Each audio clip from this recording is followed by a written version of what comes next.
Hello guys, how's it going? My name is Dalaran, and today we got some massive updates for Shadowlands Alpha as well as Beta with a release. In the recent developer update, we got a lot of interesting information about the future of the next expansion.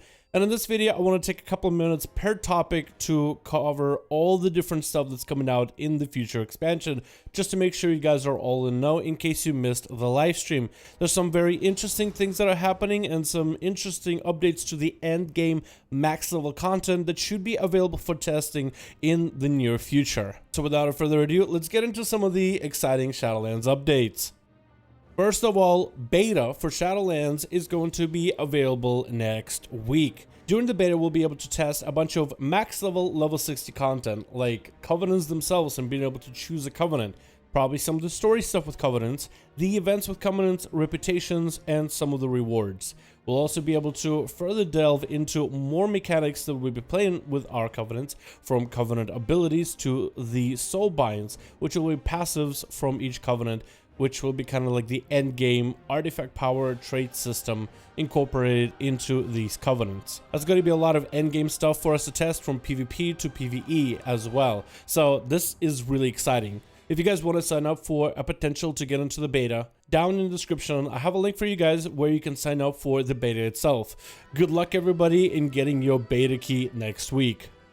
If you're a huge fan of the idea of Gahst, you'll be happy to hear that Blizzard doesn't want to make any kind of key elements with Gahst, as in you won't need a key to enter them, like a Mythic Plus key or like Horrific Visions. You won't need a key just to participate in this kind of content. So if you wanted to try Gahst for fun, or maybe try a different build inside of Gahst, maybe do some Gahst with your friends, you could do that anytime you want to and as much as you want.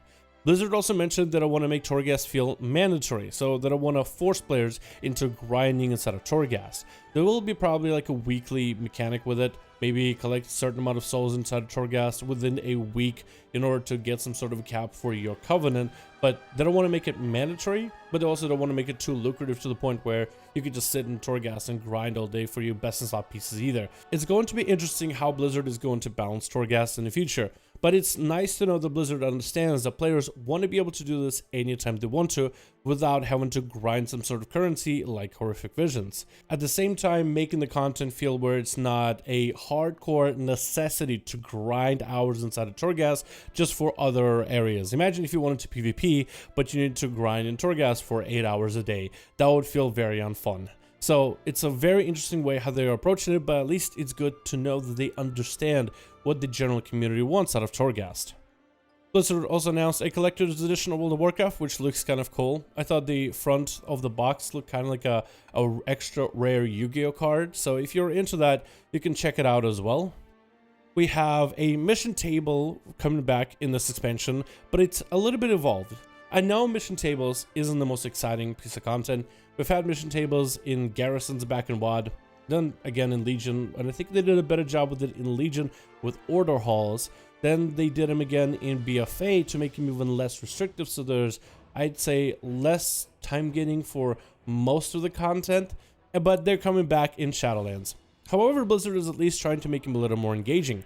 So instead of picking 3 characters in order to get that bar to fill up to 100%, send them on their way and wait 4 hours later until they come back with the loot, instead now it's going to be a little bit of a minigame. We have to design which kind of composition you want and actually play through the minigame of having them going on that mission, fighting against different enemies. And of course, Blizzard also wants to make it into like a mobile thing. Personally, I'm not against this whatsoever. Blizzard obviously wants to make something to do with World of Warcraft and mobile. They keep trying to reincorporate it back into the game over and over, and I'm perfectly okay with it. And they're also making mission tables something that you actually engage with, rather than set 3 guys, send them on a mission, wait 4 hours. So at least being able to kind of play that combat mission content from a phone or something, I think that's better than not at all. But I'm sure Blizzard is going to do very similar stuff with the tables as they did with Battle for Azeroth, trying to make them less important aspect and less center point for what you need to do in order to progress to the rest of the game. So if this is something you have zero interest in, I'm pretty sure in Shadowlands you won't really need to engage with the system too much in order to get your basic stuff. However, if you do want to engage with it, there's going to be a little bit extra to do. I think this is good overall for the next future of Shadowlands, and I like the fact that Blizzard is trying new things. We also have more information about Soulbinds, and Soulbinds will be more earned as you delve into your covenant. So with your covenants, you start maybe with one Soulbind, and you unlock more Soulbinds as you progress further with your covenants. And there's so many ways to progress within your covenants with their reputation system that's going to be on a weekly basis. And it's also going to have catch-ups. So let's say you have a bunch of alts. Let's say you want to play through the Ventir storyline, and then you also have an alt in the Necklord and maybe in the Kyrian Covenant, and there will also, of course, be catch-up mechanisms kind of active from day one if, let's say, you want to catch back up to the renown of where your main would be on your alts. So at least Blizzard is watching out for that as well. But also another thing Blizzard mentioned with the Soulbinds is the conduits, which are like these gems or alterations for your classes within Soulbinds. The best way I would describe them, they're almost like class glyphs that go into your Soulbinds, and you kind of get to choose what class abilities you want to put into those conduits. We will know more details about conduits in the future, but right now we know there will be some conduits for defensives, some conduits for offensives, which is just raw damage increases, and then utility-based abilities, where if you use one ability, a certain other effect may happen, or certain abilities have now a weird, interesting interaction with one another. Another thing Blizzard mentioned is how you earn these covenants. They didn't mention any details, but they said they want to make covenants that are available through PvE as well as PvP, which is kind of like essences. I hope the Blizzard reconsiders this and will have more information to play with on the beta, but if this is anything like essences in WoW, I feel like it would be very unfortunate to make a player that's really into raiding Mythic Plus dungeons to have to go into PvP to get the best in slot essence, or vice versa. I think Blizzard might have to reconsider and add some sort of a currency that you earn by doing dungeons, raids, and player versus player content, and then buy certain conduits with that currency. So if you're someone who wants to PvP, battlegrounds and arenas all day, and then buy your conduits through battlegrounds and arenas, then you can do the same thing. Again, in the beta we'll have more information on how you actually earn these conduits. Maybe it'll be super simple and easy to acquire them, or if Blizzard does want to make it like kind of difficult and really make certain conduits really worth the while, then they probably shouldn't limit them to PvP or PvE only content if a player is not into that. Again, we'll see more information as the beta rolls out. Lastly, Blizzard mentioned that you'll have different story quests and even different minigames with all your covenants. They really are trying to add a lot of flavor depending which covenant you choose.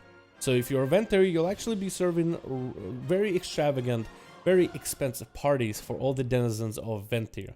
As a Ardenwald, you'll be kind of playing a farming minigame akin to Mists of Pandaria, as you are trying to take care of different spirits that are going to Ardenwald for rest as well as rebirth. With Maldraxxus, you'll be playing Build-A-Bear Workshop with different abominations that you construct, trying to construct the strongest abominations possible, trying to find different parts as for their choosing. And with the Kyrian, it's going to be a lot of brawls and fighting against some of the most powerful enemies that your Kyrian friends have seen ever, and maybe even trying to recruit those enemies under your own covenant and trying to learn a thing or two from fighting them, which means that every single covenant is going to have different flavor things to do.